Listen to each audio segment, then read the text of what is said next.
नाज़रीन कराम, कराची में बल्दियाती इदारों पर सिंध हुकूमत और सियासी जमातों के दरमियान महाज आराई में इजाफा हो रहा है। हाल ही में सिंध असम्बली ने बल्दियाती इदारों से मुतालिक एक तरमीमी बिल मंजूर किया है और इस बिल को सियासी जमातें इस अंदाज में देख रही हैं कि इसके ज़रिए न सिर्फ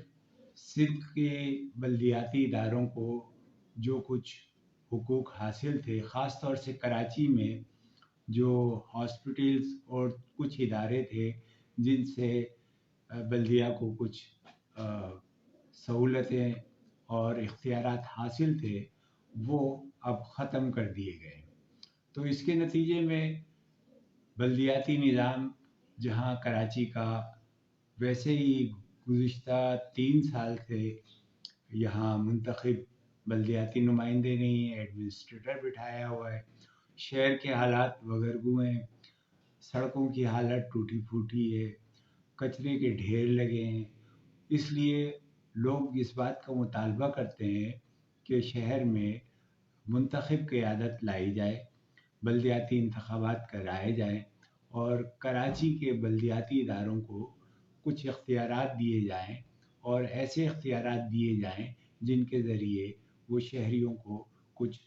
मदद और कुछ उनकी अश्तसोई कर सकें। इस सिलसिले में आज हाफिज़ नईमुर रहमान ने एक प्रेस कॉन्फ्रेंस की और इस प्रेस कॉन्फ्रेंस में उन्होंने इस बात का इजहार किया कि वो इस तरमीमी बिल के ख़िलाफ़ तहरीक चलाएंगे। 1 दिसंबर से उन्होंने तहरीक चलाने का ऐलान किया है और 1 दिसंबर से शहर के 5 और से ज़ायद मुकामात पर धरने होंगे और उसके बाद एहतिजाजी जलसे होंगे, रैलियाँ होंगी, वॉक होंगी और उनका ये कहना है कि वो इस एहतिजाज के सिलसिले में सिंध असम्बली का घेराव भी करेंगे। हाफिज़ नईमुर रहमान ने क्या कहा वो हम आपको इस क्लिप में दिखाते हैं। शहर में 11 बड़े चौराहों पर धरने होंगे इंशाअल्लाह और इससे हमारी तहरीक जो है वो आगे बढ़ेगी। 3 दिसंबर को पूरे शहर में यौम सियाह मनाया जाएगा। काली पट्टियां बांधी जाएंगी, एहतिजाजी मुजाहरे होंगे, कॉर्नर मीटिंग्स होंगी, मार्चेस और वॉक होंगे और ग्रास रूट लेवल के ऊपर आवाम से राब्ता होगा और फिर उसके बाद मुसलसल राब्ता आवाम की मुहिम चलेगी और लोगों का हम कंसेंट हासिल करेंगे। 12 दिसंबर को एक बहुत बड़ा कराची बचाओ मार्च मुनक्किद किया जाएगा जो कराची के हुकूक के लिए होगा और ये जो बडेरा शाही कब्जा करने का काला कानून बनाया है पीपल्स पार्टी ने, उसके खिलाफ ये आवाम का जो है वो एक बहुत बड़ा यकजहती का इजहार होगा। खास तौर पर हम कराची में, चूंकि कराची जो है वो सिंध का कैपिटल भी है और कराची पाकिस्तान का मुआशी हब भी है। कराची पाकिस्तान को 67% रेवेन्यू देता है, पाकिस्तान की मईशत कराची पे चलती है और सिंध की मईशत तो 98% कराची पर चलती है और इसलिए कराची की ये अहमियत है कि आप इसको अगर दबाएंगे तो उसका रद्द-ए-अमल होगा और हमने फैसला किया है कि हम तहरीक चला रहे हैं और पहले इसका बेड़ा गर्क किया है इन्होंने पिछले 10 साल में और अब जो है उसको भी उन्होंने अपनी सिंध हुकूमत के ताबे कर लिया है। अब्बासी शहीद अस्पताल, उस अब्बासी शहीद अस्पताल का बेड़ा गर्क किया और अब इसको जो है वो सूबाई हुकूमत के तहत कर लिया, इसको भी इसने निकाल दिया। यानी कराची का जो मेयर होगा अब उसकी अमलदारी में ये चीजें नहीं होगी, कराची का जो निज़ाम होगा उससे छीन कर सिंध हुकूमत के निज़ाम में ले गए। सरफराज शहीद hospital, Sobhraj maternity home, Spencer eye hospital, leprosy जो है हॉस्पिटल और जितनी भी डिस्पेंसरीज केएमसी के तहत चलती थी सैकड़ों की तादाद में, वो सारी की सारी उन्होंने जो है वो अपने कब्जे में कर ली।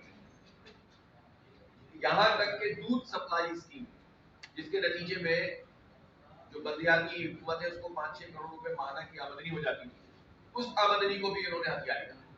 इसको भी नहीं छोड़ा है, वो भी अपने पास ले लिए। गैर मनकूला जायदाद का टैक्स आता था, بلدیہ کے پاس، اس کو بھی اپنے پاس رکھ لیا ہے.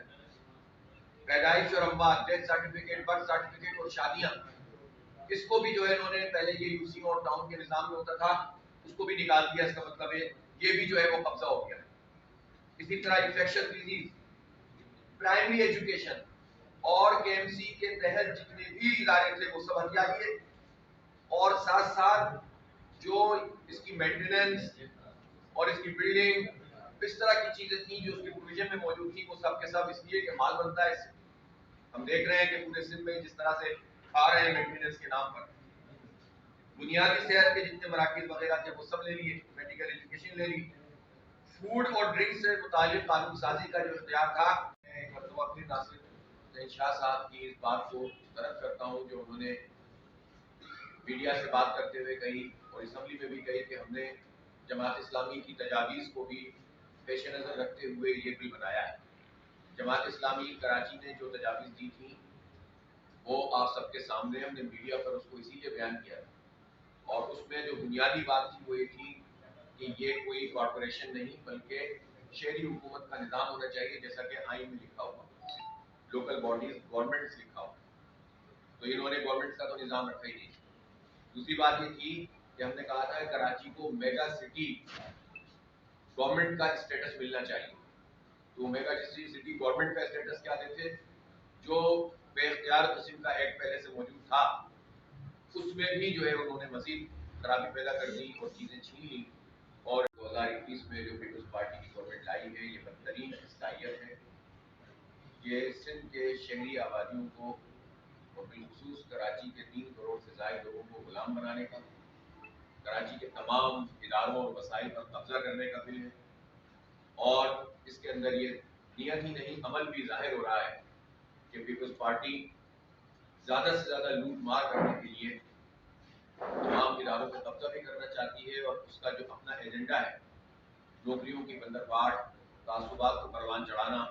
آبادیوں کو تقسیم کرنا، لسانی بنیادوں کے اوپر انسانوں کو تقسیم کرنا،